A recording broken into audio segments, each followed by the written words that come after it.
य इह सततं तं भजे रामकृष्णं तं भजे যেটি স্বামীজির অত্যন্ত প্রিয় ছিল আমাদের জানা, সেই গ্রন্থে একটি জায়গায় উনি বলছেন, ত্রয়ম এবৈতদ সুদুর্লভম দেবানুগ্রহ হেতুকম মনুষ্যত্যম মুমুক্ষত্যম মহাপুরুষ সংসর্গ্যম। অর্থাৎ তিনটি জিনিস মনুষ্য জীবনে বড় দুর্লভ।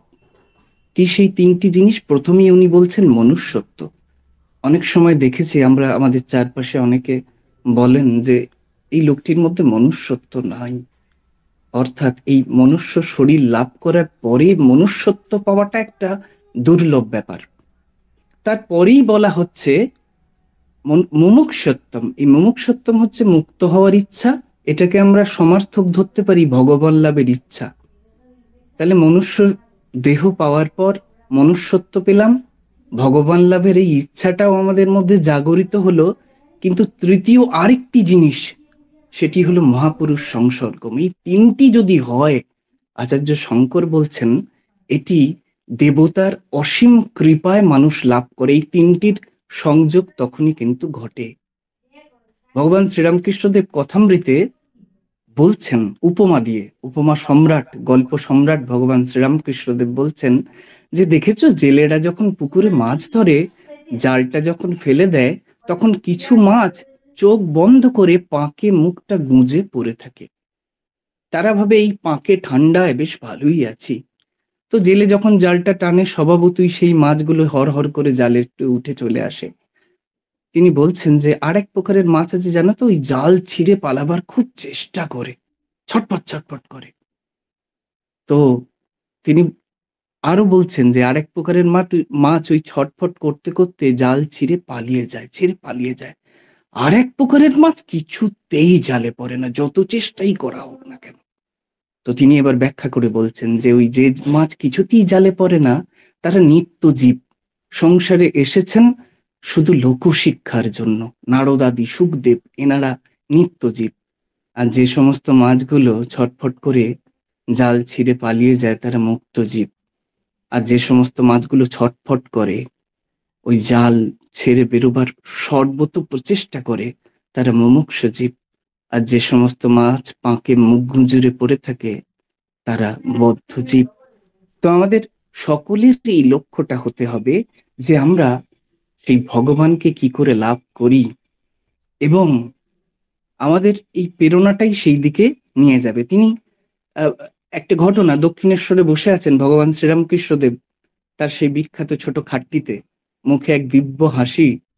ভক্তেরা এসছেন, কিছু গৃহস্থ ভক্ত এসছেন, তারা জিজ্ঞাসা করছেন যে ঠাকুর, আমাদের উপায় কি? এই যে প্রশ্ন, এই যে জিজ্ঞাসা, এই জিজ্ঞাসা কিন্তু মনুষ্য জীবনের একটি দুর্লভ ব্যাপার। এই জিজ্ঞাসা যখনই আসে, তখন থেকে আমাদের কিন্তু রূপান্তর শুরু হয়। আমরা উত্তর খোঁজার জন্য আকুল হয়ে উঠি। তো জিজ্ঞাসা করছেন যে আমাদের উপায় কি? তখন ভগবান শ্রীরামকৃষ্ণদেব তার সেই দিব্য হাসিতে মুখটা ভরিয়ে বলছেন যে দেখো, উপায় কি জানো তো? মাঝে মাঝে নির্জনে গিয়ে তার নাম গুণগান করা আর সাধু সঙ্গ করা, এইটা হলো উপায়। এইটা যদি কেউ করতে পারে, নির্জনে যেতে পারে, একটু তার নাম গুণগান, তার চিন্তা এবং সাধু সঙ্গ। এবার এখানে একটা ব্যাপার আছে, সাধু সঙ্গ করার জন্য কিন্তু আমাদেরকে সেইভাবে তৈরি হতে হবে। শ্রীমদ্ ভাগবতে একটা খুব সুন্দর উপাখ্যান আছে, আমরা জানি জড় ভরতের সেই উপাখ্যান। অ্যাকচুয়ালি সে জড় নয়, সে মহাজ্ঞানী, কিন্তু যেহেতু তিনি কথা কম বলেন, লোকে তাকে বলে জড় ভরত। তো সেই জড় ভরতকে রাজা রঘুগণ পালকি বাহক কম হওয়ায় বলছে, এই তোর তো হিষ্টপুষ্ট শরীর, তুই আমার পালকিটা বহ। সেই সাধুর ব্যবহার, তার কথাবার্তা, তার ঈশ্বর প্রসঙ্গ এতটাই মধুর যে লোকমুখী তার কথা চারিপাশে ছড়িয়ে গেছে। এবার সেই অঞ্চলে একটি কর্নেল ছিল, সেনাবাহিনীর প্রধান, একটা বিরাট ব্যাপার। তো তার স্ত্রী ওই সাধুর কাছে গেছেন, খুব ভালো লেগেছেন তার ব্যবহারে, তার কথায়। এসে বলছেন, তার পতিদেবকে যে আপনি চলুন না, খুব সুন্দর সাধু। না, আমি যাব না। আসলে কি হয়, আমাদের যতক্ষণ অহংকার থাকে ততক্ষণ আমরা মাথাটা নত করতে একটু সংকোচ বোধ করি। ওনারও সেই ব্যাপারটা হয়েছে। তো যাই হোক, স্ত্রীর অত্যন্ত জোরাজুরিতে তিনি অবশেষে বলেন ঠিক আছে, যাওয়া যাক। গেছেন, উনি গেছেন। ওনার যে সেই কর্নেলের পোশাক, 5টা তারা, বুকে আটা, হ্যাঁ, মাথায় টুপি, একটা বিশাল জুতো, গডমট গডমট করতে করতে সেখানে গেছেন। যাওয়ার পর বলছেন, মহারাজ শুনলাম নাকি খুব জ্ঞান ট্যান উপদেশ দিচ্ছেন, আমাকে কিছু উপদেশ করুন। সেই মহারাজ স্মিত হেসে বলছেন, হ্যাঁ, জ্ঞান তোমাকে দেবো, কিন্তু তার আগে একটু বসো, একটু চা পান করো। এই বলে সেই মহাত্মা একটি কেটলিতে চা এনেছেন, সঙ্গে একটি কাপ, একটি প্লেট। কাপ এবং প্লেটটি টেবিলের উপর রেখেছেন। তারপর সেই টিপট থেকে চা ঢালছেন। চাটা কাপে পড়ল, কাপ ভর্তি হওয়ার পর প্লেটে পড়ল, প্লেট ভর্তি হওয়ার পর টেবিলে পড়ল, টেবিল থেকে মাটিতে পড়তে লাগলো। তখন সেই কর্নেল উঠে বলছেন, আরে আপনি তো এটাই জানেন না, ভর্তি কাপে চা দেওয়া যায় না, কিছু ভরা যায় না। সাধু হেসে বললেন, আপনাকে এই কথাটাই বোঝাতে চাইছি, কাম এমটি। যতক্ষণ না আমরা আমাদের অহংকারে, আমাদের ঔদ্ধত্যে পূর্ণ থাকি, ততক্ষণ কিছু সেখানে দেয়া যায় না। রবীন্দ্রনাথের লেখা একটি বিখ্যাত গান ছিল, সেখানে বলছেন, শূন্য করে ভরে দেওয়া যাহার কেলা, তারই লাগি রইনু বসে। এই যে পূর্ণ হওয়ার জন্য সবার আগে আমাদের শূন্য হতে হবে, তারপরেই কিন্তু আমরা পূর্ণ হতে পারবো। এবার অনেক সময় আমাদের বৌদ্ধিক স্তরের চিন্তাগুলো এমনই আমাদেরকে পরিচিত করে, আমরা অনেক সময় ভাবি যে আমরা তো শাস্ত্র পড়ছি, বই পড়ছি, স্বাধ্যায় করছি, আবার নতুন করে সাধু সঙ্গের কি প্রয়োজনীয়তা আছে। অনেক সময় আমাদের বুদ্ধি এগুলোকে আমাদেরকে ভ্রমিত করে। আমরা দেখেছি ভগবান শ্রীরামকৃষ্ণদেবের কাছে কোনো যুবক এসছেন, তিনি বলছেন, পঞ্চদশী পড়া আছে? তো সে বলছে, না, পড়া নেই। বললে, খুব ভালো, বসো। তো তিনি বলছেন, গ্রন্থ নয়, গ্রন্থি গাঁট। এবং তিনি বলছেন যে বিবেক বৈরাগ্যের সাথে যদি গ্রন্থ না পাঠ করা হয়, অনেক ক্ষেত্রে গ্রন্থি মুক্তির কারণ না হয়ে বন্ধনের কারণ হয়। এবার যে কথাটা বলছিলাম, যে অনেক সময় প্রশ্ন আসতে পারে যে কেন আমরা সাধু সঙ্গই করব, বই পড়েও তো সেটা জেনে যেতে পারি। এই প্রসঙ্গে কথামৃতে একটা খুব সুন্দর গল্প আছে।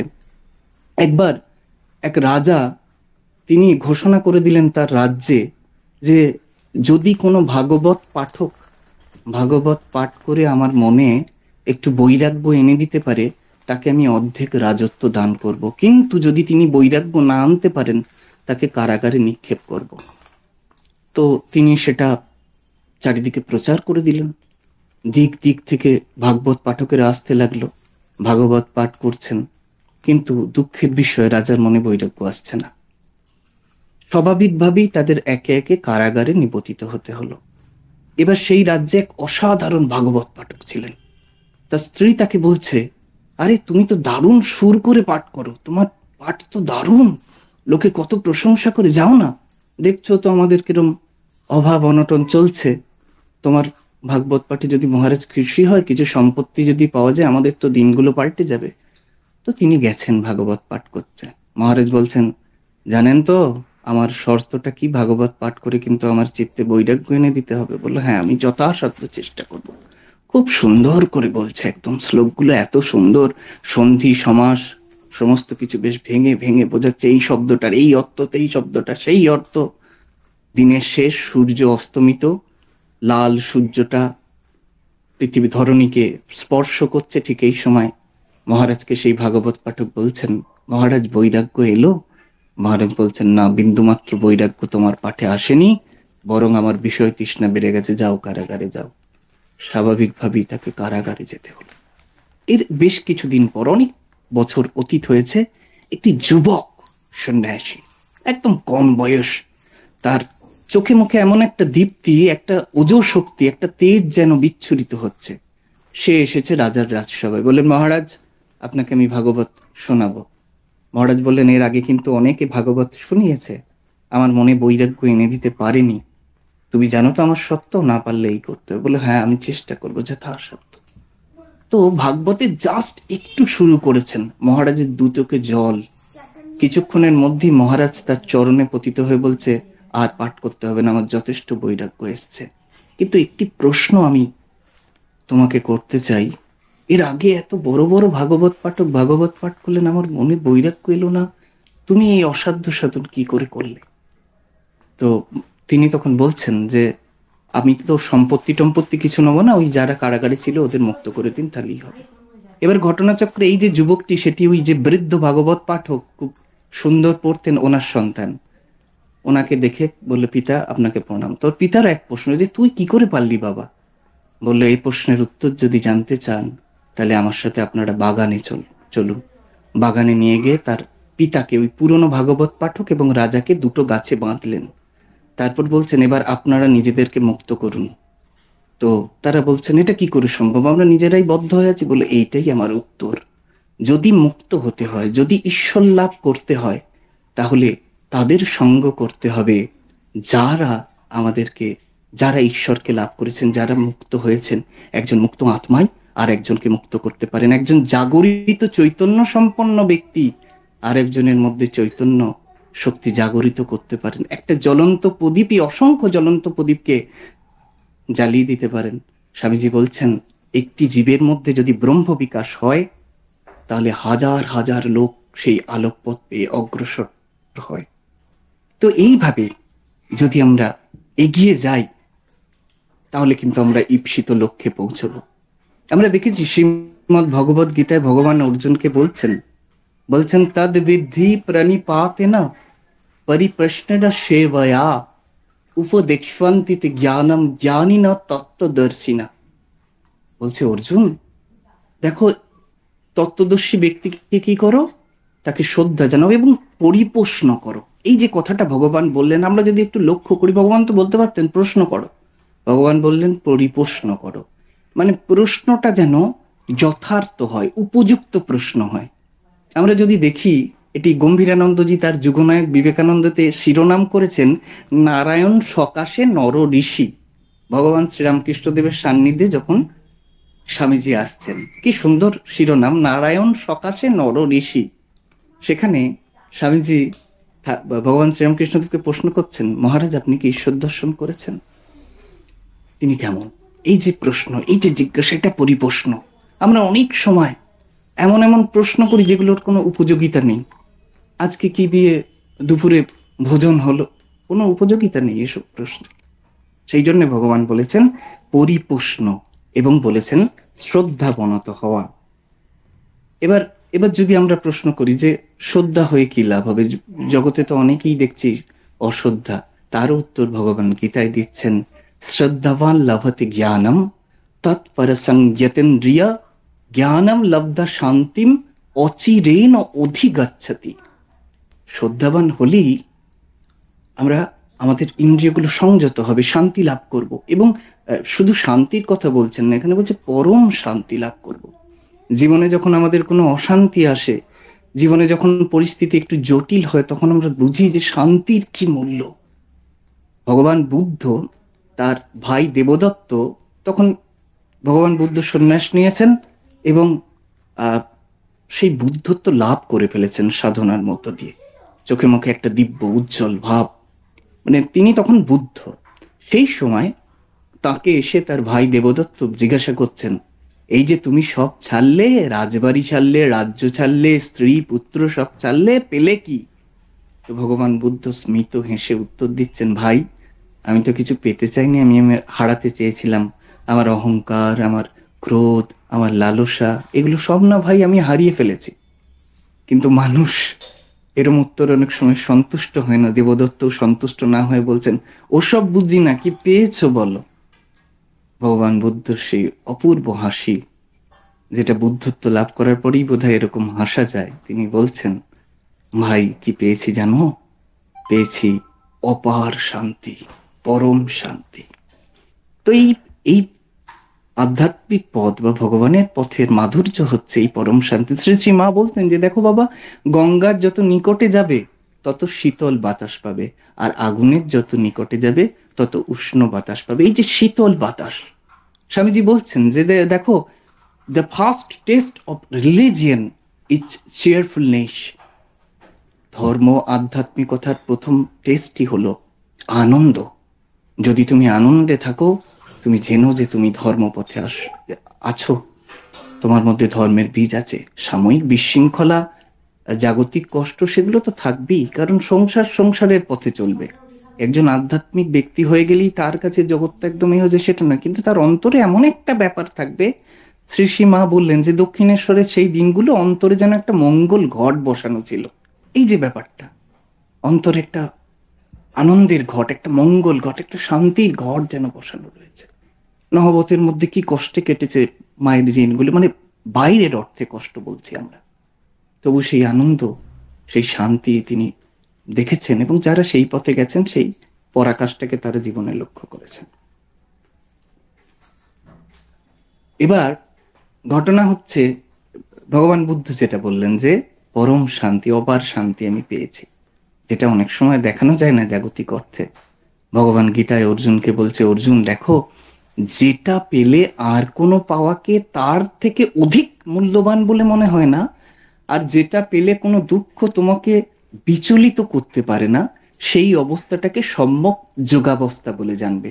সেটাই যোগাবস্থা বলতে পারি আমরা, সেটাই ভগবান লাভ বলতে পারি।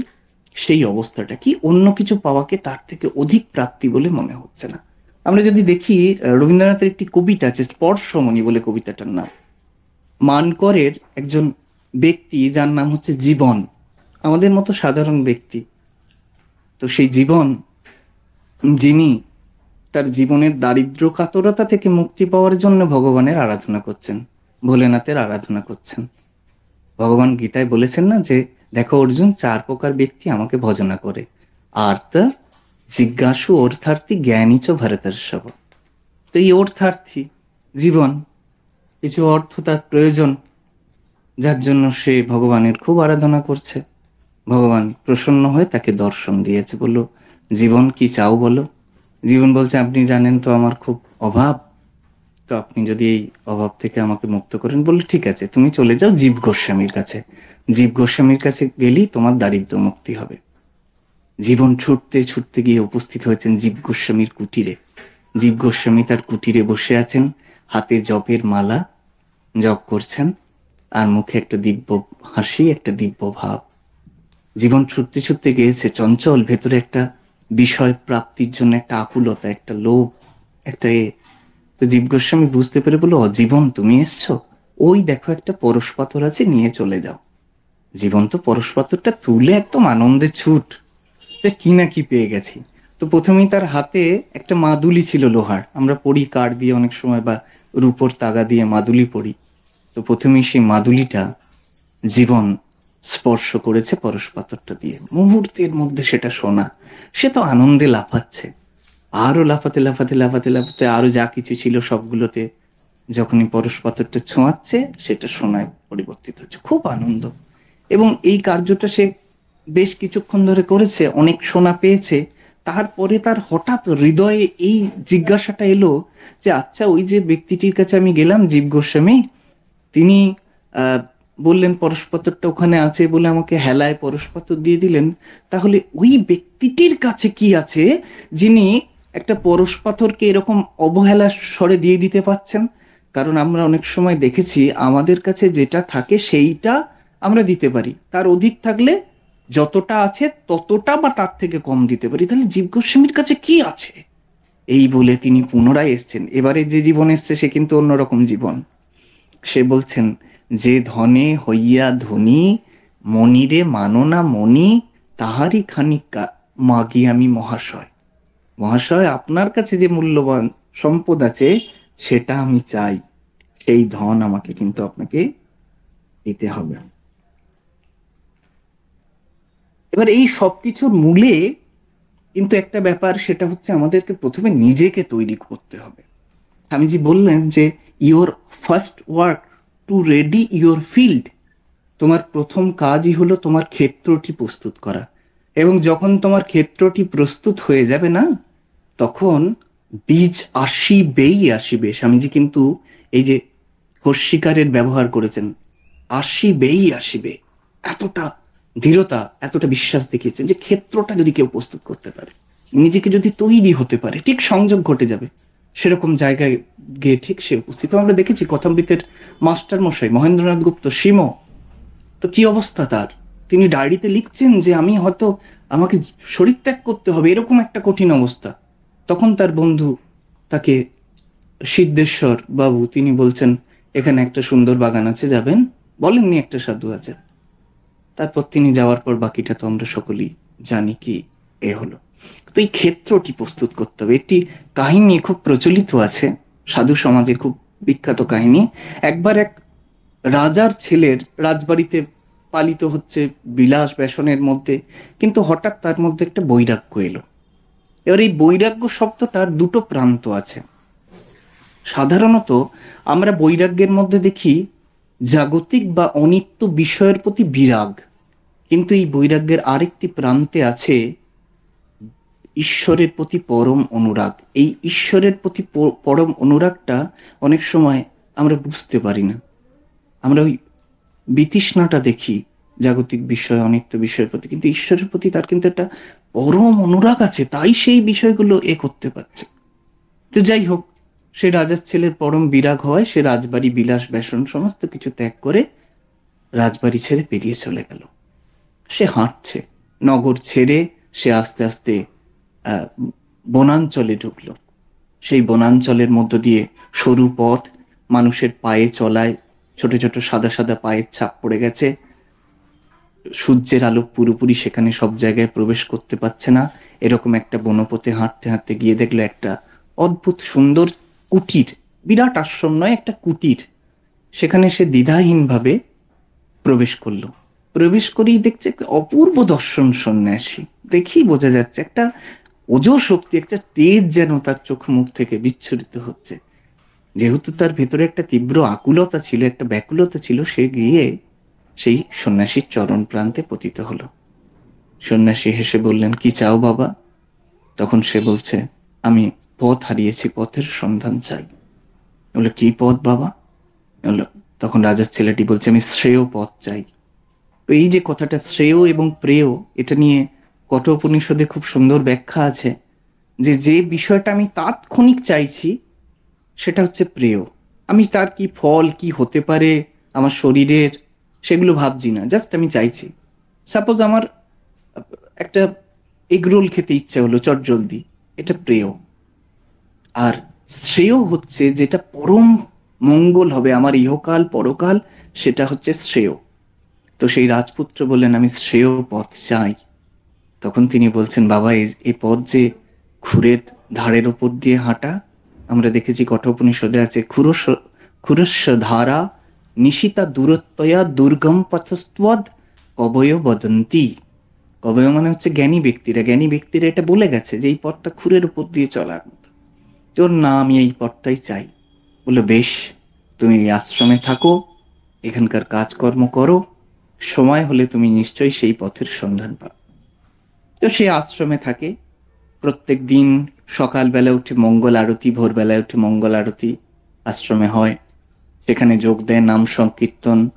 তারপর বনে কাঠ কাটতে যেতে হয়, নদী থেকে জল আনতে যেতে হয়। এরকম বেশ দিনগুলো বেশ কেটে যাচ্ছে। আশ্রমের এমন পরিবেশটা, সে কিন্তু বেশ ভালোই আছে, বেশ আনন্দেই কেটে যাচ্ছে।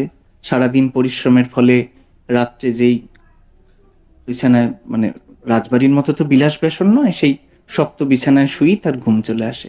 কিন্তু এরকম অনেকটা দিন অতিবাহিত হওয়ার পর অকস্মাৎ তার মনে এই ব্যাপারটা কাজ করছে যে এতদিন তো থাকলাম, এখনো তো কিছুই বললেন না, না কোনো দীক্ষা দিলেন, না কোনো গভীর তত্ত্ব, সেই এক থরবরি কাড়াবাড়ি থর। এরকম একটা ব্যাপার একদিন তার মনের মধ্যে এসছে। অনেক সময় আমরা দেখেছি বেশ ভালো চলছিল লাইফটা, কোনো একটা দিন সকালে উঠে দেখলাম মনটা একটু অন্যরকম হয় অনেক সময়। তো সেই রাজপুত্র সেদিন নদীতে জল আনতে গেছে, হাতে একটি কলসি, এই ভাবতে ভাবতেই গেছে। কলসিটা নদীর ধারে রেখে সে ভাবছে আর এখানে থেকে কোনো লাভ নেই, কিছুই হলো না, না দিলেন দীক্ষা, কিচ্ছু পেলাম না, বলে চলে যেতে চাইছে। যেই চলে যেতে চাইছে ওখান থেকে কলসিটা বলছে, এই যে কোথায় যাচ্ছ, আমার কথা শোনো। এবার অনেক সময় প্রশ্ন হতে পারে, এই যে কলসিটা কথা বলছে কেন, এটা আমি একটু পরে বলছি। কলসিটা কেন কথা বলছে। তো সে চমকে দাঁড়ালো, কলসি কি বলছে? বললো, তোমার মনে এত কেন, অভিমান কেন, এত দুঃখ কেন? বললো, আমি এরকম এতদিন আশ্রমে আছি, না পাচ্ছি কোনো দীক্ষা, না কিছু, কোনো গভীর তত্ত্বও বলছেন না, সেই একই কাজ করছে। বলছে, তার আগে আমার কথা শোনো। বলছে, কি? বলছে, শোনো, আমার জীবনের ইতিহাসটা তোমাকে বলি। আমি ছিলাম পৃথিবীর সঙ্গে অবিচ্ছিন্ন ভাবে, আমার ওপর মানুষ পা দিয়ে যেত, করতো, গাছ জন্মাতো। তো একদিন একজন কোদাল দিয়ে আমাকে তুলে নিয়ে গিয়ে একটি জায়গায় রেখে সেখান থেকে আমার প্রত্যেকটা কাঁকড়, প্রত্যেকটা খোলামকুচি সেখান থেকে আস্তে আস্তে বেছে বেছে বেছে বেছে বেছে বেছে বার করলো। জানো তো, সে খুব কষ্ট হচ্ছিল। তারপর আমাকে পাট করে তৈরি করলো, তারপর আমাকে একটা আকার দিল, বুঝলে? কিন্তু আকার দেওয়ার পর আমি তখন তলতলে, যে কোনো মুহূর্তে আমি ভেঙে যেতে পারি, আমার আকার নষ্ট হয়ে যেতে পারে। তখন জানো, আমাকে সেই তপ্ত আগুনে পুড়িয়ে, ওরে বাপরে, সে কি কষ্ট তোমাকে বলে বোঝাতে পারবো না, সে যে কি যন্ত্রণা। তারপর সেই শীতল জলে আমাকে স্নান করালো, ওফ, সে যে কি শান্তি। আর এখন দেখো, আমি একটা সুন্দর আকার প্রাপ্ত হয়েছি। আমাতে এখন যে কোনো জিনিস রাখা যায়, জল রাখা যেতে পারে, দুধ রাখা যেতে পারে, দই রাখা যেতে পারে, যে কোনো জিনিস আমার এই পাত্রে ধরবে।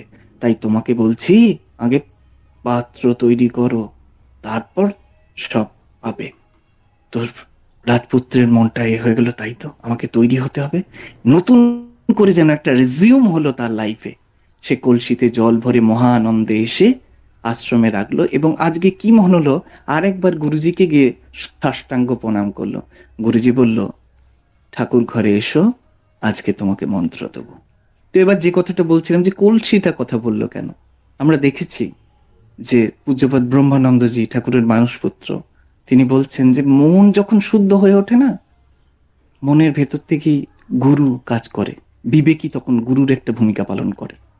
তো সেই কলসিটা অ্যাকচুয়ালি তার ভেতরে বিবেকটাই কথা বলছে, সেটা মাধ্যমটা করছে এই কলসিটাকে। এটা আমরা দেখেছি অনেক সময় এটা হয় আমাদের প্রত্যেকের জীবনে। তো সে কিন্তু এই আধার তৈরি হলো। তো প্রথম আমাদের কিন্তু এই জায়গাটা তৈরি করতে হবে, তাহলেই কিন্তু আমরা নিঃসন্দেহে এগিয়ে যাব তার দিকে। এবার ঘটনা হলো, আমরা অনেক সময় নিজেদেরকে তৈরি করি, এক একটা সংকল্প করি যে এইভাবে চলবো, এইভাবে জীবনটাকে গড়বো। কিন্তু অনেক সময় কি হয়, এরকম বেশ কিছুদিন চললাম, দেখা গেল 1 মাস, 6 মাস, বা আরো কম হতে পারে যারা প্রথম শুরু করছে। তারপর একদিন মনটা বিগড়ে গেল যে না, এই পথে আর হচ্ছে না। এই প্রসঙ্গে ভগবান শ্রীকৃষ্ণ গীতায় বলেছেন যে সনৌ সনৌ উপরমেদ বুদ্ধি ধীতা গৃহীতয়া, ধ্যান যোগে বলছেন যে সনৌ সনৌ উপর, বারবার চেষ্টা করো, মন সরে যাচ্ছে, আবার সেই মনকে এনে তার চরণে নিবিষ্ট করো। স্বামীজি বলছেন না যে দেখো, যদি কোনো কাজ করতে গিয়ে তুমি সহস্রবার ব্যর্থ হও, তাহলে আর একবার চেষ্টা করে দেখো। এই যে প্রচেষ্টাটা, সহস্রবার যখন ব্যর্থ হলাম, তারপর যখন যে চেষ্টাটা করলাম, দেখা গেল সেই সময়ই আমি আমার লক্ষ্যে, আমাদের উদ্দেশ্যে পৌঁছতে পারলাম। ভগবান শ্রীরামকৃষ্ণদেব বলছেন যে দেখো, দুটো জিনিস, এক হচ্ছে কুটস্থ বুদ্ধি, এই শব্দটি ব্যবহার করছেন তিনি, কুটস্থ বুদ্ধি আর পুরুষকার।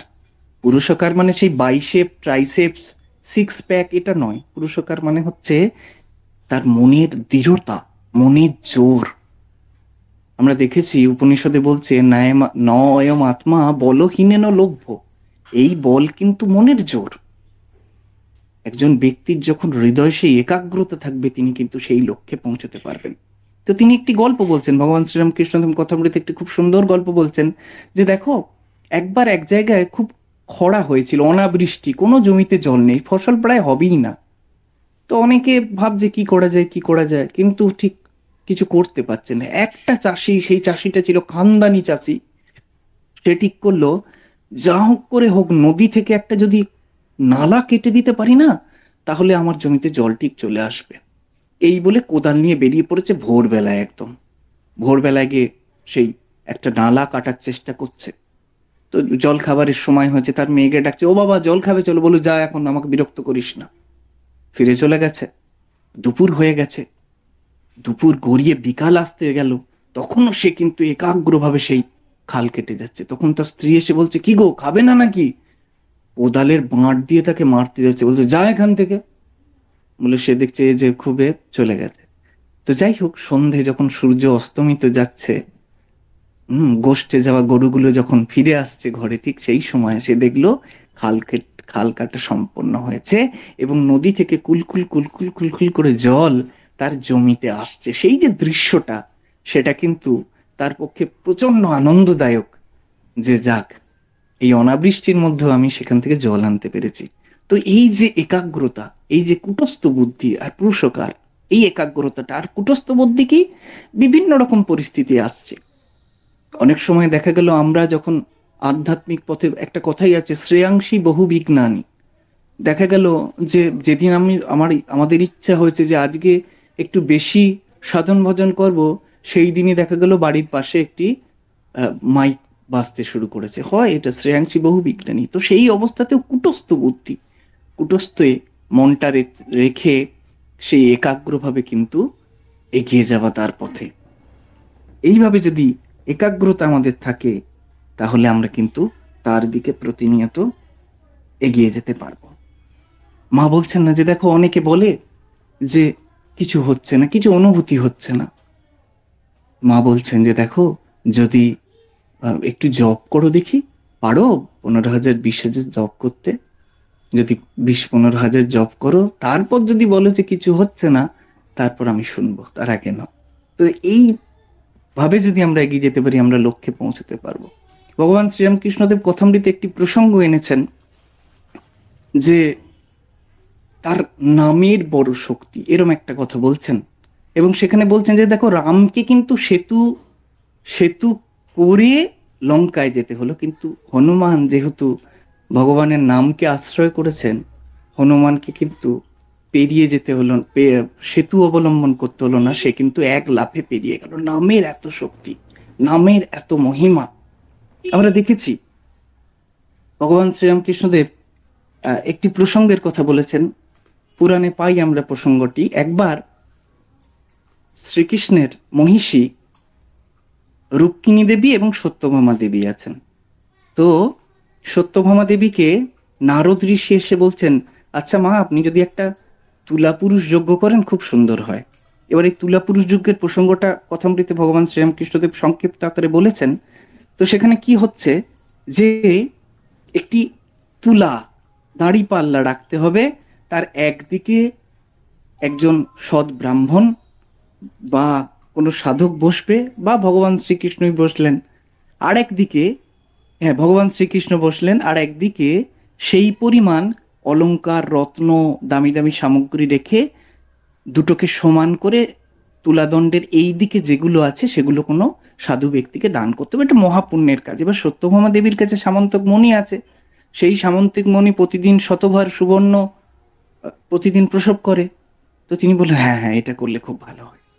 এবার ভগবান শ্রীকৃষ্ণ তুলাদণ্ডের একদিকে বসেছেন, আর একদিকে কিন্তু সেই রত্ন চাপিয়ে যাচ্ছেন, চাপিয়ে যাচ্ছেন, চাপিয়ে যাচ্ছেন, কিন্তু কিছুতেই তার সমপরিমাণ কিন্তু পারছেন না, হচ্ছে না।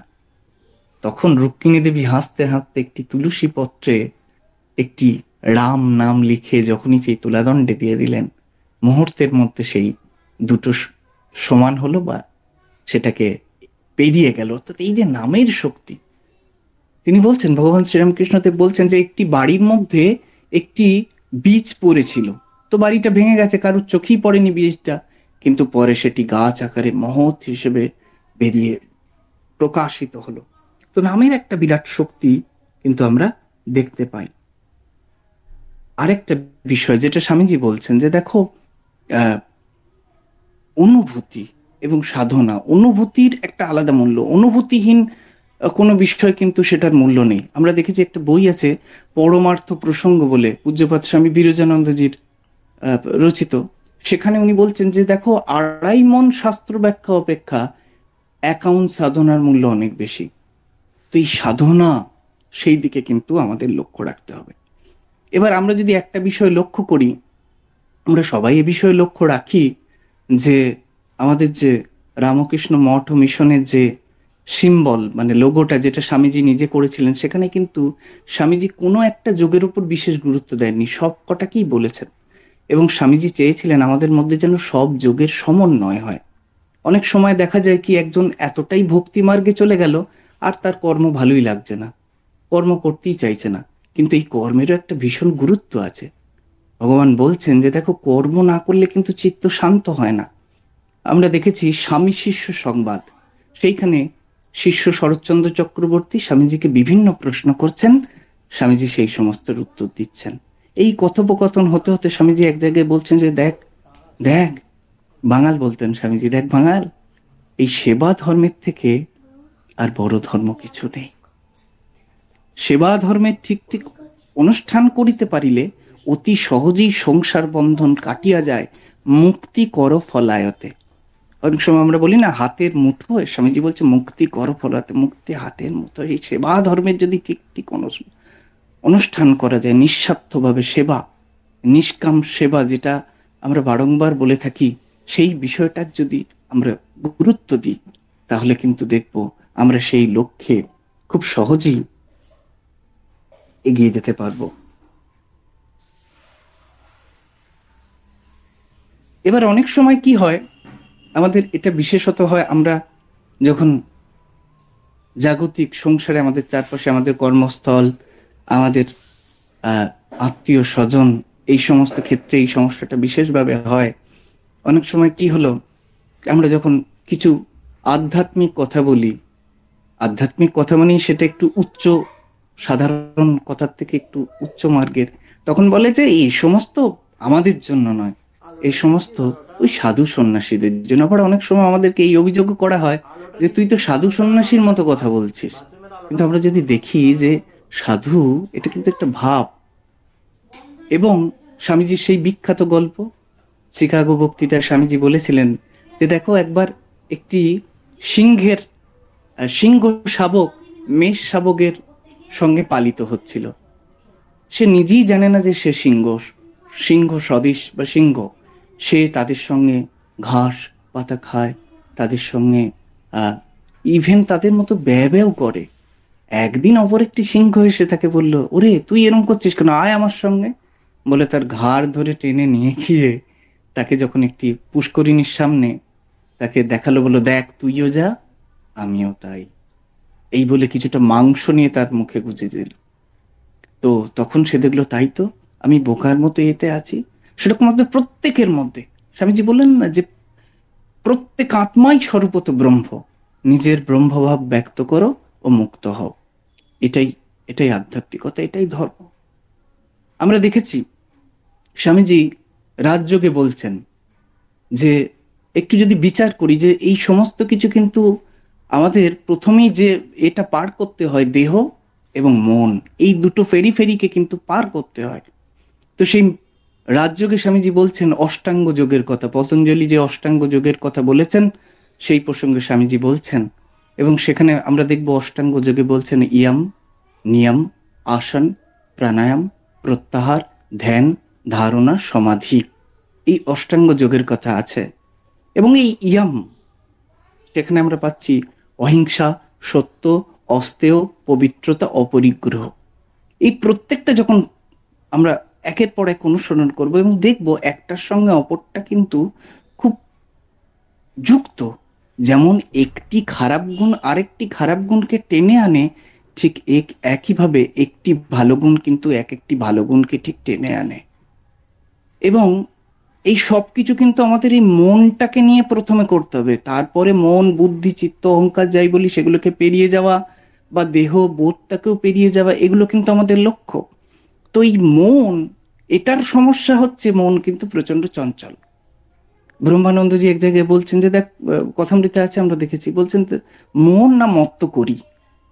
একটা উন্মত্ত হস্তি যেমন একটা জঙ্গলে গিয়ে যেখানে খুশি গাছ ভেঙে দিচ্ছে, কলা গাছ সুরে করে তুলে ছুড়ে দিচ্ছে, সেরকম প্রাথমিক অবস্থায় কিন্তু মনটাও আমাদের যখন, সেটাও কিন্তু খুব চঞ্চল। স্বামীজি রাজযোগে বলছেন যে মনটা কেমন যেন যেন একটা একটা তুলনা করছেন যেন একটা বাঁদরের সাথে। কেন বাঁদরের সাথে তুলনা করছেন না, আমরা দেখেছি একটা বাঁদর এক ডাল থেকে আরেক ডাল, সেই ডাল থেকে আরেক ডাল, কিন্তু কোনো জায়গায় কিন্তু স্থির হয়ে সে বসতে পারছে না। স্বামীজি আরো বলছেন, এখানেই থামছেন না, বলছেন যে সেই বাঁদরটিকে যেন একটা বৃশ্চিক দংশন করেছে এবং তাকে যেন কিছুটা সুরাপান করিয়ে দেওয়া হয়েছে এবং তাকে যেন আবার ভূতে পেয়েছে। তো অহংকার রূপী সুরা, তার সঙ্গে ঈর্ষারূপী বৃশ্চিক এবং আহ, নিজের অহংরূপী আমিত্বরূপী ভূত তাকে ধরেছে। এর ফলে সে আরো চঞ্চল হয়ে উঠেছে। এখন উপায় কি? আমরা সবাই দেখেছি, এই কথাটা আমাদের খুব পরিচিত কথা। গীতায় এই কথাটা নিয়ে বহু আলোচনা হয়েছে, যে অভ্যাস এবং বৈরাগ্য। ভগবান শ্রীরামকৃষ্ণদেব সার্কাস দেখতে গেছিলেন। সার্কাস দেখে এসে বলছেন যে দেখো, সার্কাসে দেখলে ওই মেয়েটি দড়ির উপর দিয়ে হেঁটে যাচ্ছিল, আমরা দেখেছি দড়ির উপর দিয়ে হাঁটা। তিনি বলছেন, ভগবান শ্রীরামকৃষ্ণ, কিন্তু এটি ওকে অর্জন করতে কত অভ্যাস করতে হয়েছে। তিনি বলছেন যে মন, সাধারণ মানুষের কি মনের বশ, মন যা বলছে সে তাই করছে, কিন্তু যোগীর মন তার বশ। যোগী মনকে যেটা বলছে মন সেটা করছে। এবং এই আধ্যাত্মিক কথা বলি, ঈশ্বরের পদ বলি, শ্রেয় পদ বলি, যাই বলি না কেন, এর খেলাটা কিন্তু শুরু হয় যখন থেকে মনের উপর আমাদের এই নিয়ন্ত্রণ শুরু হয়। ভগবান বুদ্ধ বললেন, এই মনটাকে জয় করতে আমার 6টা বছর লেগে গেল। 6 বছর ধরে নিরন্তর প্রয়াস করতে করতে মনের উপর সম্পূর্ণ নিয়ন্ত্রণ তাঁর এলো। তো এই অভ্যাস এবং বৈরাগ্যের পথ যখন আমরা অবলম্বন করব, তখন কিন্তু আমাদের মনের উপর অদ্ভুত নিয়ন্ত্রণ চলে আসবে এবং সেই মন আমাদের কিন্তু ঈশ্বরের দিকে নিয়ে যাবে। কারণ আমরা দেখেছি ভগবান শ্রীরামকৃষ্ণদেব বলছেন যে প্রথমত বলা হয় যে অবাং মানস গোচরম, অবাং মানস অগোচরম, বাক এবং মনের অগোচর তাকে বলা হচ্ছে, সেই পরম তত্ত্বকে বলা হচ্ছে। কিন্তু ভগবান শ্রীরামকৃষ্ণদেব বললেন যে দেখো, তিনি শুদ্ধ বুদ্ধি বা শুদ্ধ মনের গোচর। এই পিউরিফিকেশন যখন হয়ে গেল, মনটা শুদ্ধ হয়ে গেল, তখন কিন্তু তাকে গোচর করা গেল, শুদ্ধ মন তাকে তার দর্শনে নিল।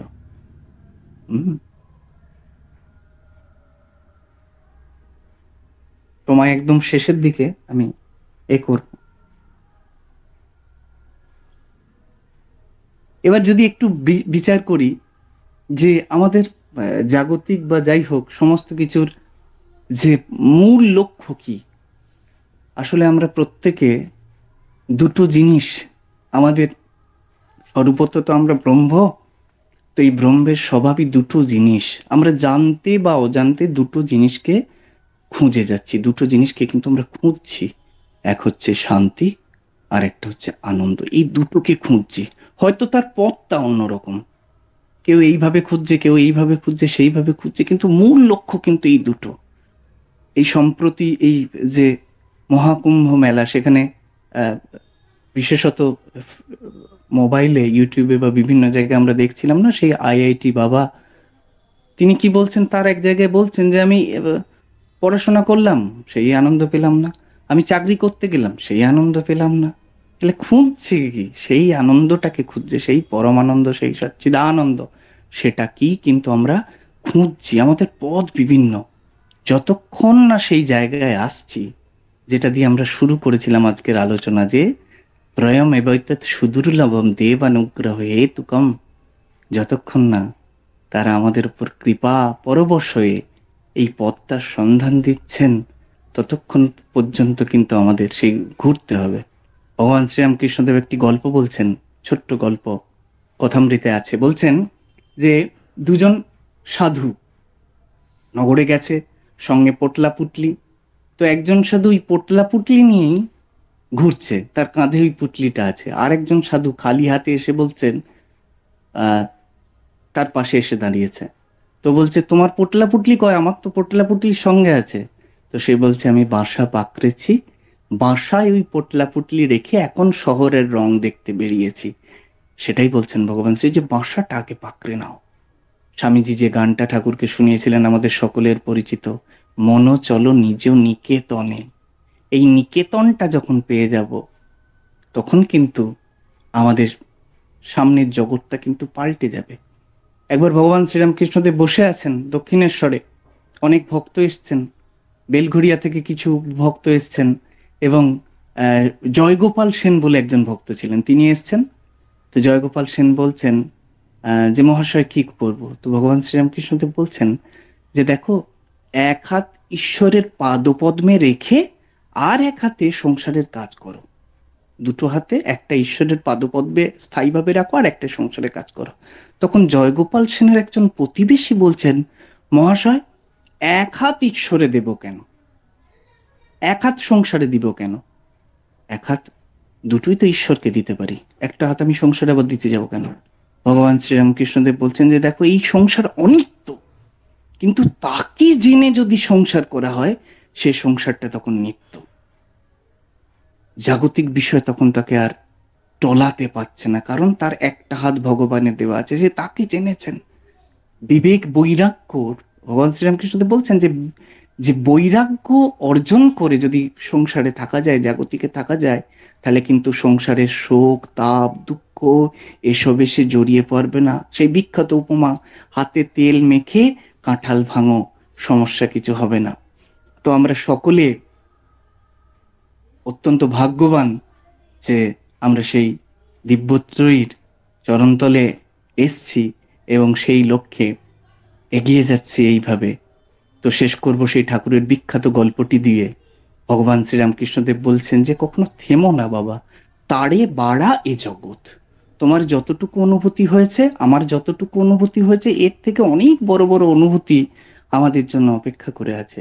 সেই ব্রহ্মচারীর গল্প, ব্রহ্মচারী কাঠুরিয়াকে দেখে অত্যন্ত স্নেহ পরবশ হয়ে, করুণা পরবশ হয়ে, দয়ার শরীর, সাধুর শরীর, বলল বাবা এগিয়ে যাও। সেই কথাটাকে কিন্তু খুব দৃঢ়ভাবে ধারণ করলো সেই কাঠুরিয়া। কাঠুরিয়া পরের দিন এগিয়ে গিয়ে দেখলো চন্দন কাঠ, তারপরে রূপোর খনি, সোনার খনি, সব কিন্তু সে একে একে পেতে লাগলো। সেরকম আমাদের এগিয়ে যেতে হবে। আমরা যখন সেই লক্ষ্যে এগিয়েছি, আমাদের কিন্তু সেই উপনিষদের বিখ্যাত মন্ত্র চরুইবেতি চরুইবেতি চরুইবেতি। সকলকে আর একবার আমার আন্তরিক নমস্কার, সুমনদাকে আমার প্রণাম, স্বামীজির সোলজারের প্রত্যেক সৈনিককে আমার বিনম্র নমস্কার, ধন্যবাদ জানাই। শ্রীরাম ও কৃষ্ণ অর্পণমস্তু। আমরা এতক্ষণ গুণমুগ্ধ ভাষণ শুনছিলাম। এখন প্রশ্নোত্তর পর্ব। যদি প্রশ্ন থাকে, আপনারা প্রশ্ন উপস্থাপন করতে পারেন, অথবা রাইজিং হ্যান্ড বটমটি প্রেস করতে পারেন।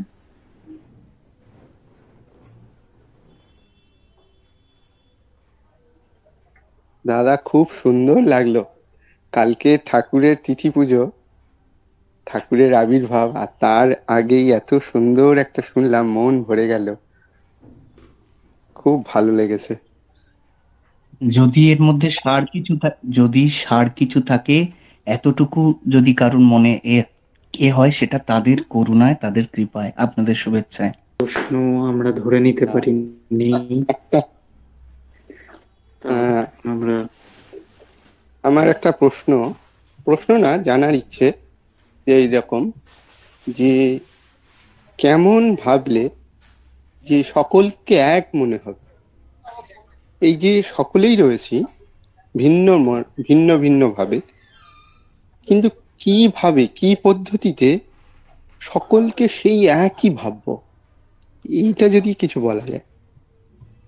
আপনিও যেমন, আমিও তেমন। হ্যাঁ দাদা, যদি কিছু বলেন।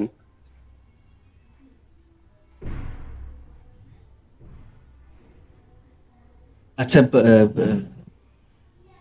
আমি বলবো, একটু চেষ্টা করব। হ্যাঁ হ্যাঁ হ্যাঁ, আপনি বলুন।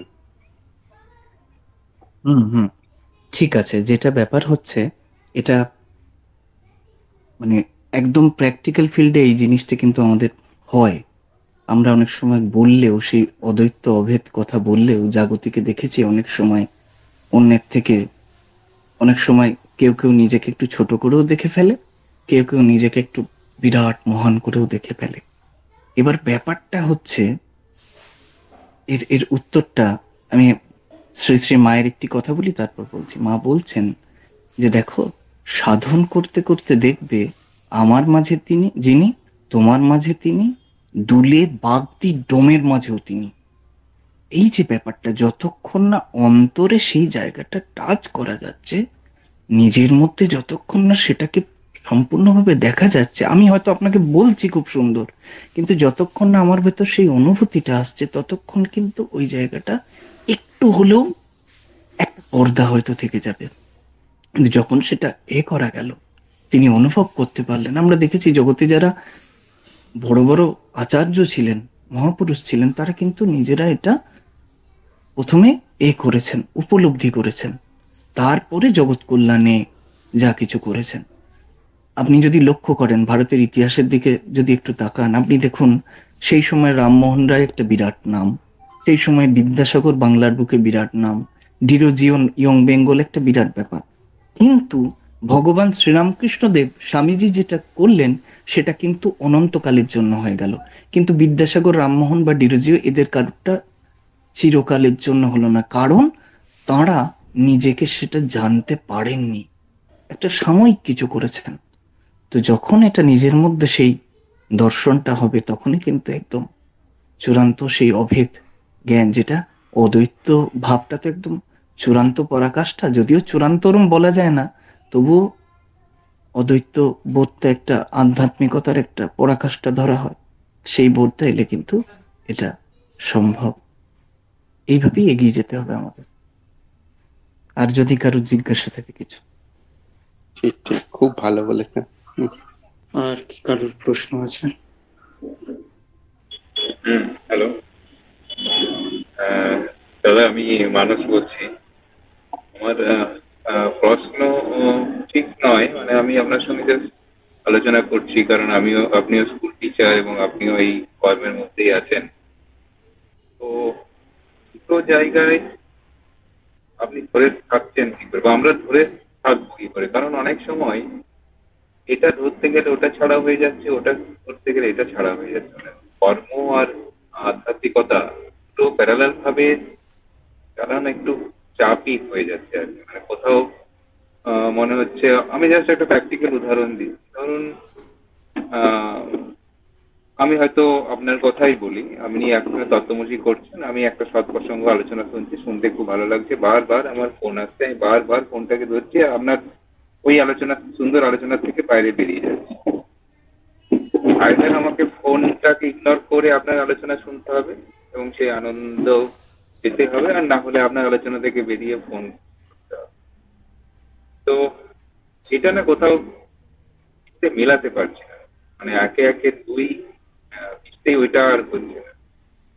এইখানটা থেকে আমরা কিভাবে বেরিয়ে আসতে পারবো, বা আমাদের কি করা উচিত, ওই সময় কোনটা ধরা উচিত? বা এটা আমি একটা জাস্ট এক্সাম্পল দিলাম আপনাকে। এরকম প্রতিদিনই প্রতি মুহূর্তে ঘটনা এরকম ঘটছে, কর্ম আর আধ্যাত্মিকতা ধরে প্যারালালি চালানো একটু চাপ।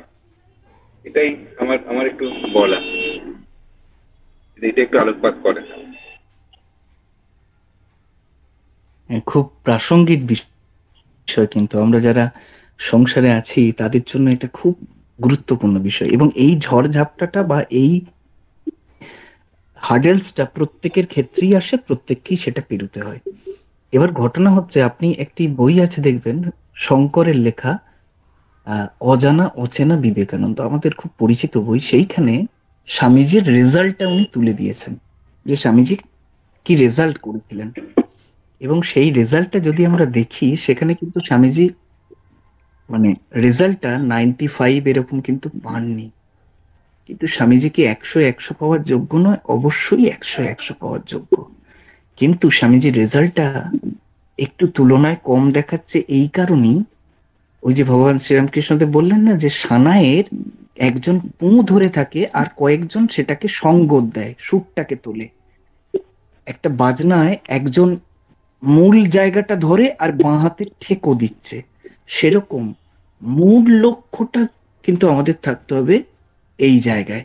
বাকিটা কিন্তু যাবতীয় যা এই ঠেকো। আর দ্বিতীয় জিনিস কি হবে, এরপর প্রথমটা এরকম জাস্ট ব্যালেন্স করা, এরপর আস্তে আস্তে আস্তে আস্তে প্রত্যেকটা কাজই কিন্তু একদম তার কাজ হয়ে যাবে। এটা আস্তে আস্তে, প্রথমটা জাস্ট একটু সেগুলোকে গুরুত্ব কম দিয়ে, চারা গাছে কিন্তু বেড়া দিতেই হবে। তারপর যত আমরা এগোবো প্রত্যেকটাই কিন্তু তার কাজ বলে মনে হবে। কারণ দেখুন, শুধু এই তত্ত্বমসিতে যতক্ষণ এলাম, বা একটা মঠে গিয়ে যতক্ষণ প্রার্থনা করলাম, বা একটি সাধুর কাছে কিছুক্ষণ গেলাম, ততক্ষণটা আমরা আধ্যাত্মিক ভাবে থাকলাম, আর বাকি সময়টা থাকতে পারলাম না, তাহলে কিন্তু চূড়ান্ত পরাকাষ্ঠাটা আমাদের জীবনে প্রতিফলিত হলো না। সেই জন্য এই সমস্যাটা আপনার নয়, আমাদের প্রত্যেকের ক্ষেত্রেই এসেছে এবং খুব প্রাসঙ্গিক বিষয়। প্রথমটা একটাকে গুরুত্ব দিতে হবে, অন্যটাকে একটু হালকা করতে হবে, কিন্তু আস্তে আস্তে প্রত্যেকটা কাজই, আপনার যখন একজন ফোন এসছে সেটাকেও, যে এটা তো কোনো আমার একজনের কারোর প্রয়োজন হতে পারে আমাকে এই ফোনটা, এটা ক্রমশ আস্তে আস্তেই উত্তীর্ণ হতে হবে। তখন কিন্তু প্রত্যেকটা কাজই পূজা হয়ে যাবে, প্রত্যেকটা কাজ। আপনি যখন আপনার বাড়ির একজনের জন্য যখন একটা ওষুধ কিনে আনছেন, তখন ওই ওষুধ আপনার মনে হবে এটা আমার নৈবেদ্য, আমি আমার মায়ের জন্য এই নৈবেদ্যটা সাজিয়ে দিয়েছি, সেটা ওষুধ হিসেবে সেটা হচ্ছে। আপনি কাউকে নিয়ে একটা হসপিটাল যাচ্ছে, সেটাও পূজা। আপনি ক্লাসে যখন পড়াচ্ছেন, প্রত্যেকটা ক্লাসের ছাত্রকে মনে হচ্ছে যে এটা আমি তার সেবা করছি, এটা আমার একটা সেবা কার্য, ভগবান এই দায়িত্বটা আমাকে দিয়েছেন, এটা আমাকে নিষ্ঠাভাবে করতে হবে। তো প্রথম দিকে কিন্তু একটাকে একটু জোর দিতেই হবে, তারপর গাছটা শক্ত হয়ে গেলে সবই তখন সমজ্ঞানে করা যাবে। যাই হোক, যদি একটু আপনার হয়। না, ঠিক আছে একদম। জোর তো অবশ্যই আমরা একটাকে দিয়েছি, একটা সময় তো সেই জোরটাও দিয়েছিলাম, কিন্তু কোথাও যেন আবার সেই জায়গাটার থেকে ফিরে এসে আবার যখন এই কর্মের মধ্যে প্রবেশ করলাম, তখন আবার যেন ওই দিকটা একটু সাইড হয়ে গেল। মানে এই যে আপনি যে কথাটা বলছেন না, যে প্রতিটি কর্মকে পূজা হিসেবে দেখা, প্রতিটি কর্মকে পূজায় রূপান্তর, আর এখনকার স্টেজ, এই যে দুটোর মধ্যে যে আমরা আছি মাঝামাঝি জায়গায়, আর সে বলে না দু নৌকায় পা দিয়ে চলে, মানে ওই জায়গাটাই হচ্ছে এই মুহূর্তে আমাদের খুব কষ্টকর। মানে আমি যখন এই আধ্যাত্মিক চূড়ান্ত আধ্যাত্মিকতায় যখন ছিলাম, তখন একরকম অনুভূতি, আর এখন আবার সেই জায়গা থেকে বেরিয়ে এসে এখন যখন প্রচন্ড কর্মের মধ্যে ঢুকে গেলাম, তখন আরেকটা অনুভূতি। এখন মনে হচ্ছে আস্তে আস্তে আবার সেই আগের অবস্থায়, আধ্যাত্মিকতার আগের অবস্থায় ফিরে যাচ্ছি। মানে কোথাও যেন প্রতিদিনের ওই জায়গাটায় ফিল করতে পারছি না, ওই অনুভূতিটা আসছে না। মানে এই এই বারবার এই স্ট্রাগেলটা খুব করতে হচ্ছে মন থেকে, এবং এইখানে মনকে কিছুতেই না, সব সময় হয়তো কখনো হয়তো সেই ফিলিংসটা এলো, কখনো ফিলিংসটা এলো না, কখনো বুঝাতে পারি, কখনো পারি না। মনকে ওই জায়গাটায় কিছুতেই বুঝাতে পারি না সর্বদা। কখনো কখনো মন ডাউন হয়ে যায়, এতটাই নিচে নেমে যায় যে খুব খারাপ লাগতে থাকে নিজেকে, তো আমি কি করছি এগুলো। আবার যখন উচ্চ হইতে থাকে তখন মনে হয় যার যেটা করি সে ঠাকুরেরই কাজ করছে। এই দুটোর মধ্যে স্ট্রাগেলটা, এটাকেই খুব কষ্ট হয় আর কি। আপনার ঠিক আছে, আপনার অবশ্যই ভিতরে আপনার আপনার ভিতরে আপনার ভিতরের এই যে স্ট্রাগলটা বলছেন, এইটাই প্রমাণ করে দিচ্ছে আপনার ভিতরে একটা চূড়ান্ত আকুতি রয়েছে। নইলে এরকম অজস্র মানুষ আছে যাদের হৃদয়ে এতটুকু আকুতিও নেই, এবং আপনি সেই জীবনটা লিড করেছেন। কিন্তু এখন আমরা যে কোনো কারণেই মনে হচ্ছে যেটাতে আমার 100% দেওয়ার কথা ছিল, হয়তো কিছু পার্সেন্ট কম পড়ে যাচ্ছে, কিন্তু এই আকুতিটাই আপনাকে কিন্তু তার দিকে নিয়ে যাবে, এবং এই আকুতিটাই যে আপনি তার প্রমাণ। যদি কোনোদিন এই আকুতিটা বন্ধ হয়ে যান, সেদিন জানবেন খুব সমস্যা।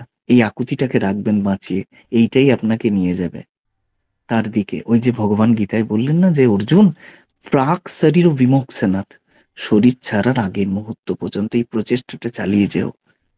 এই প্রচেষ্টাটা কিন্তু আমাদের রাখতে হবে, এবং এই আকুতিটা আপনার ভেতরের যে অবস্থাটা, সেটাকে খুব সুন্দরভাবে তুলে ধরছে, আপনার পজিটিভিটিকে এটা প্রকাশ করছে। কিন্তু দেখুন, এই জগতের সংসারে যাদের সঙ্গে আমরা প্রতিনিয়ত কাজকর্ম করি, সকলের মধ্যে তো সেই ভাবটা পাওয়া যায় না, যার ফলে একটা সমস্যা হয়েই থাকে। যাই হোক, আমরা সবাই এগিয়ে যাব, এই প্রার্থনাই রাখি।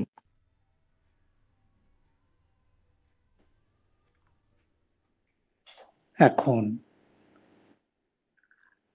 ধন্যবাদ জ্ঞাপন করবেন যুব সৈনিক শ্রী মঙ্গল কুমার পুরকাইত মহাশয়।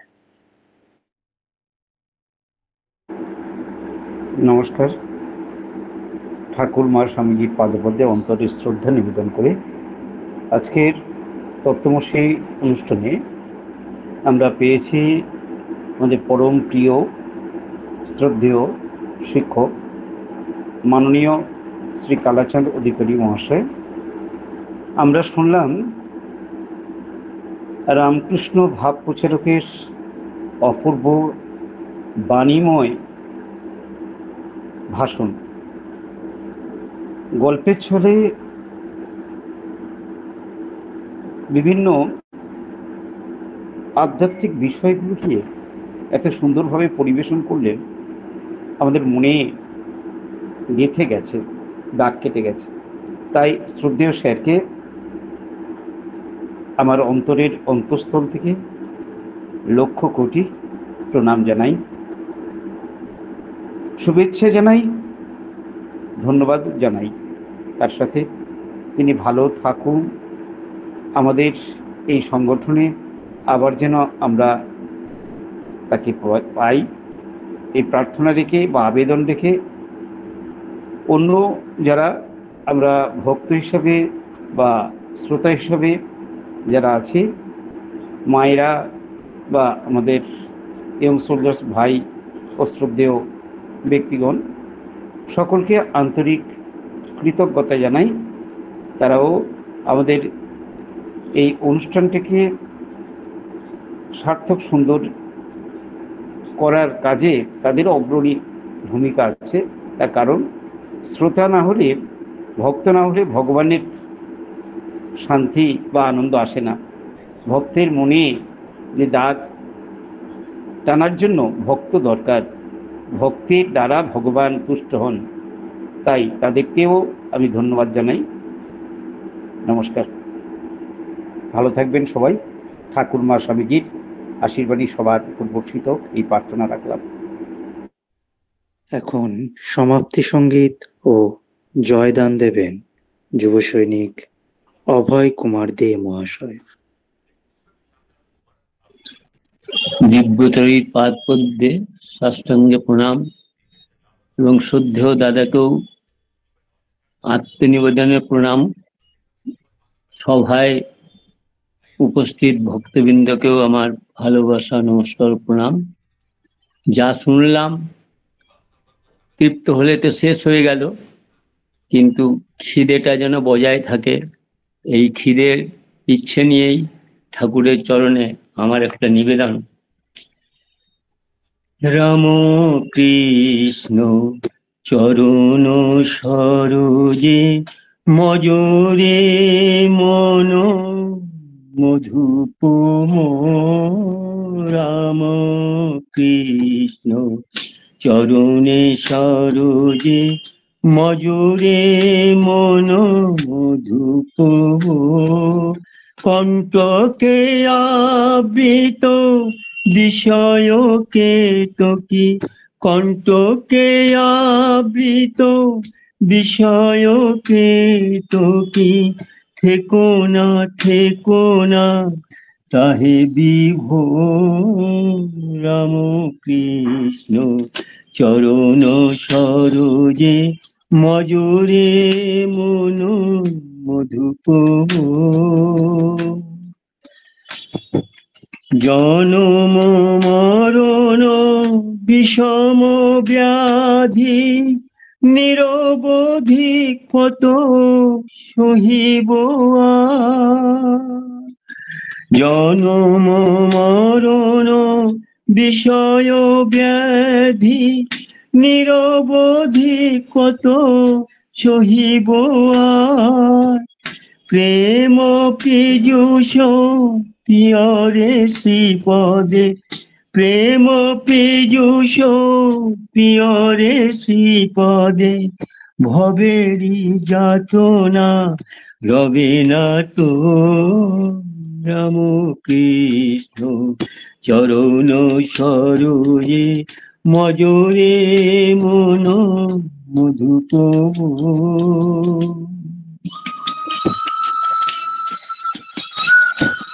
ধর্মা ধর্ম সুখ দুঃখ শান্তি জ্বালা দ্বন্দ্ব খেলা মাঝে নাহি নিস্তার, ধর্মা ধর্ম সুখ দুঃখ শান্তি জ্বালা, দ্বন্দ্ব খেলা মাঝে নাহি নিস্তার, জ্ঞান কৃপানে পরম যতনে, জ্ঞান কৃপানে পরম যতনে, কুটিরে কাটরে পরম ভোর, রাম কৃষ্ণ চরণে সরোজে মজরে মন মধুপ।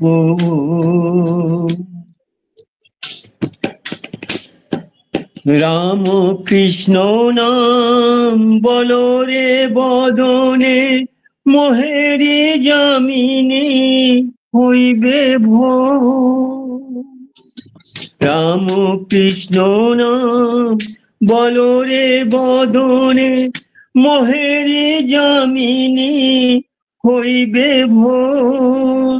দুঃস্বপ্ন জ্বালা রবে না রবে না, দুঃস্বপ্ন জ্বালা রবে না রবে না, ছুটে যাবে তোর ঘুমেরি ঘোর। রাম কৃষ্ণ চরণ সরোজে মজরে মন মধুপ মোর। কণ্টকে আবৃত হৃদয় কেতকী, থেকো না থেকো না পায়ে বিভোর। রাম কৃষ্ণ চরণ সরোজে মজরে মন মধুপ। রাম কৃষ্ণ চরণে সরোজে মজরে মন মধুপ।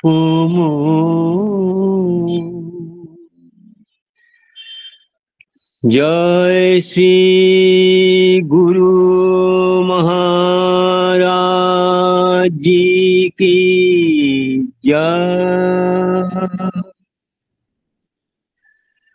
জয় মহামায় কি জয়।